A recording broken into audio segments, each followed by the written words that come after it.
And welcome back, Mayor Ranta. Thank you so much for joining us today. How are you doing this fine week? It's gearing up for Christmas time, hey? Well, I haven't got into that yet, but yesterday I spent most of the day helping my daughter replace an ignition switch on a Volkswagen Rabbit, and that's just about an impossible job, so it was an exciting day. That does sound exciting. Also, I've noticed around town, beautiful Christmas lights up this year. Our little village is looking quite festive. Yes, we're very grateful. I mentioned that at our first council meeting, that I asked staff to thank the Public Works Department for the beautiful Christmas lights that go down Collins Road and up Stage Road and around the community hall. I think everybody is enjoying the appearance of those lights, so we wanted to pass on our thanks to staff for doing that. All right, that sounds great. Now, moving into business, at last council meeting, I understand that delegation was brought forward regarding the drag races. What is going to be happening for the village of Cache Creek in terms of, next year's drag races and graffiti days? It's quite the celebration that I know many residents look forward to. Are we going to be seeing that again this year? Yes, I believe we will. Bill Elliott was at the meeting as well, and I think he's kind of responsible for organizing graffiti days. And the delegation, Mr. and Mrs. Boutillier, were at the council meeting, and they had previously sent a letter to council asking to be the sole operators of the drag races for graffiti days. At that time, because theirs was the only letter we had received, I did contact Dwight Toes, who had organized the drag races starting I think in 2018 up until the present, and I didn't know what his intentions were. And initially he thought he would want to operate the drag races, but on Wednesday or Thursday last week, he gave me a phone call and said he was backing out. So what we did was let the Boutilliers know that they would probably be the only in town, and we thanked them for their interest in providing drag races during graffiti days. So we'll get that going for June, I think it is. All right. Do you know if there's anything that community can look forward to or be part of? I know it's an excellent opportunity for many businesses as well to support local businesses. What can you tell us about opportunities for our community? Well, we're doing whatever we can to support local business. I would encourage our residents to, where possible, shop locally for Christmas gifts for their loved ones, and go at it that way. Every dollar spent in the community stays in the community. So we're looking forward to the holiday season. We've got a good start on it already, and we wish everyone very Merry Christmas and all the best in the new year. So I think I might have confused that question. I was actually asking what economic development opportunities will be for residents coming for graffiti days and the upcoming drag races. Well, there was a mention at the council meeting of needing to have a food truck or something up at the drag races. I think the Boutilliers are going to contact an outfit that operates food trucks. So that is, I don't know if we have any. I don't think we have any in the village of Cache Creek, but that would be an opportunity for local business to establish a food truck service. I know we've had food trucks at graffiti days in the past, and that's been well received by not only the food trucks, but by the people utilizing them. So I don't know what else there is as far as economic opportunities during graffiti days. The opportunities are as broad as anybody's imagination. All right. One thing that I've noticed being here these past few years is, I guess, a lack of consultation to local Indigenous groups. Is this something moving forward to the new year and how many changes are happening? Do you see maybe some bridges kind of being built between the local Indigenous groups and village council to come together to work together and create equal opportunities for both the local Indigenous groups and our community members? Yeah, absolutely. I actually was fortunate enough to bump into Frank Antoine over in Kamloops shortly after I got elected, and we had a good chat there.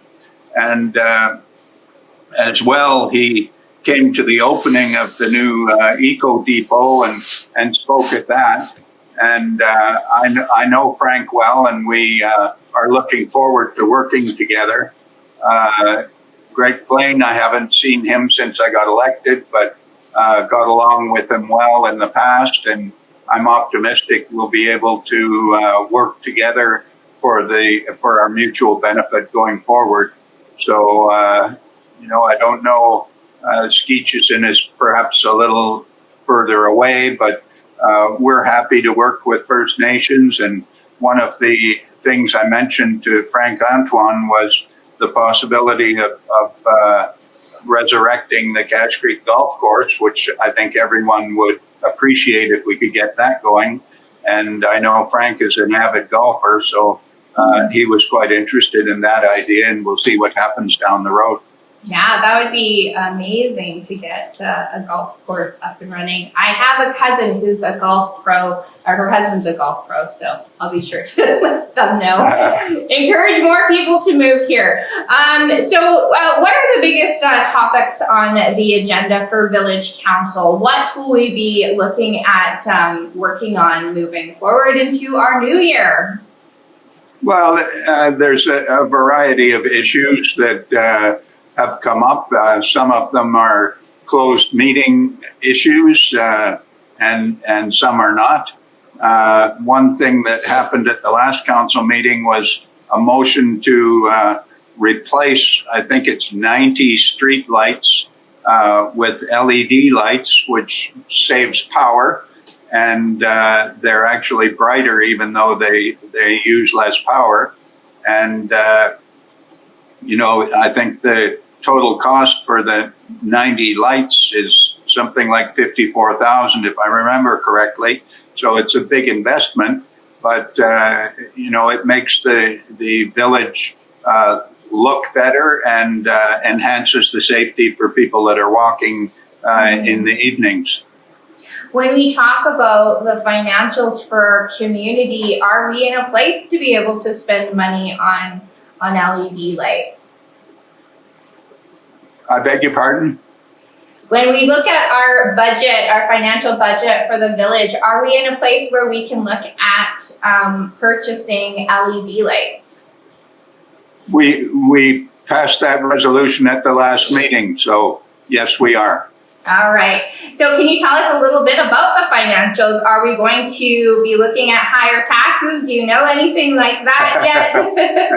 And will we see the pool up and going? I know I've heard a lot of people, I've seen a lot of comments being made about the pool, but also knowing that there is a lot of cost in getting the pool up and running. What are we looking at for that?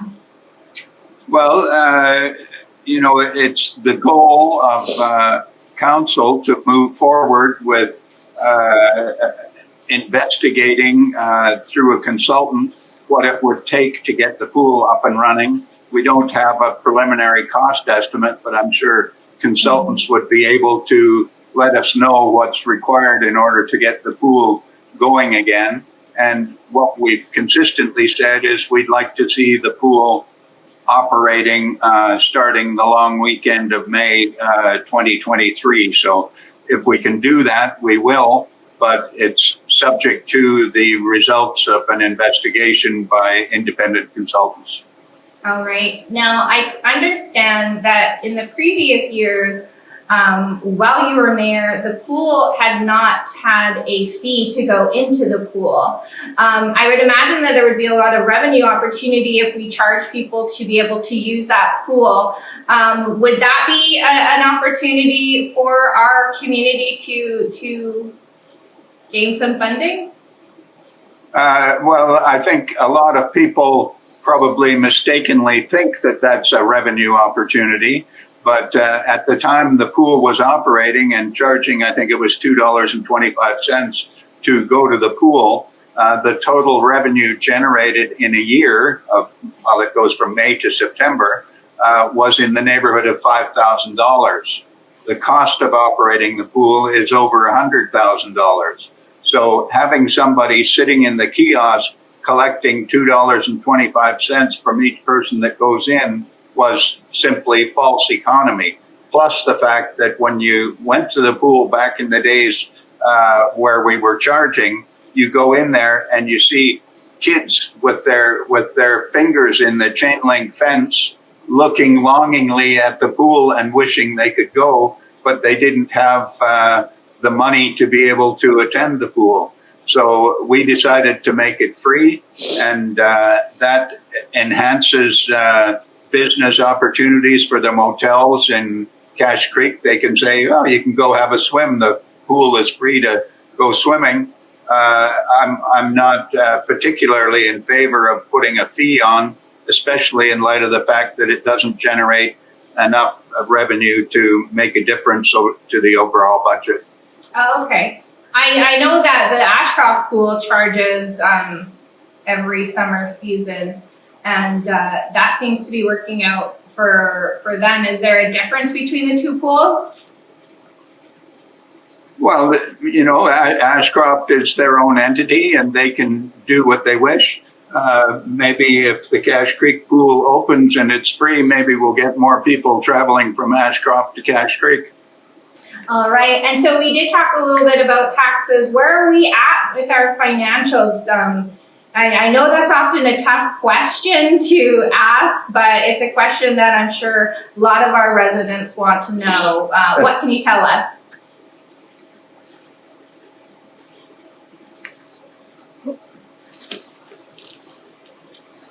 Well, we don't know where taxes are going yet. We've got a meeting coming up on the 12th of December to discuss utilities rates, water, sewer, and garbage rates, and they've gone up considerably over the last 4 years.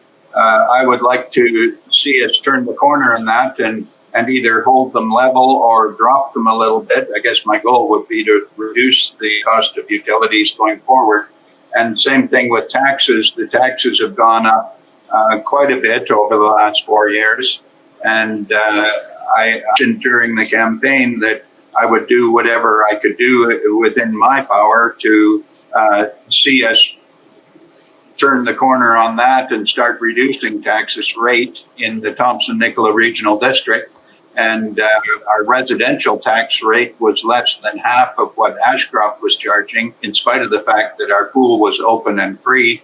And the business tax rate in Cache Creek was less than a third of what they charged in Ashcroft. It's not that way anymore, but I think we should work on getting it back to a point where we can operate the village, maintain the services, and reduce the taxes from where they are right now. All right, that sounds great. Now, is there anything else that you'd like to share with the community about business for the village? Well, I'm hoping everybody has a wonderful Christmas and that they find under the tree everything they could possibly want. And, you know, don't hesitate to contact me, come into the office or give me a phone call. My phone number is 250-457-3290. That's my cell phone.